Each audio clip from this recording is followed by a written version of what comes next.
నమస్కారం. నేను doctor Karthik, orthopaedic surgeon at Care Hospitals Malakpet.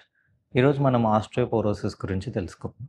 Osteoporosis అంటే ఎముకలు బలహీనపడడం అని వాడుక భాషలో అనుకుంటాం. లేదా ఎముకల్లో కాల్షియం తగ్గింది.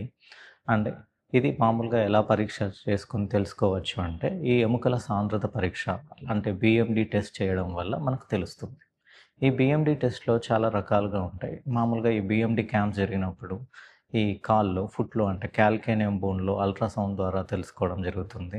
లేదనుకుంటే అలా చేసుకున్నప్పుడు వీళ్ళకు ఎముకల సాంద్రత తక్కువుంది. బీఎండీలో బోన్ ఆస్టియోపోరోసిస్‌లో ఉంది. నార్మల్ బోన్ లేదు అన్నప్పుడు వాళ్ళకు డెక్సా స్కాన్ అనేది చేసి ఫర్దర్ టెస్ట్ చేసి ఈ బోన్స్ వీక్‌గా ఉన్నాయన్నది తెలుస్తుంది.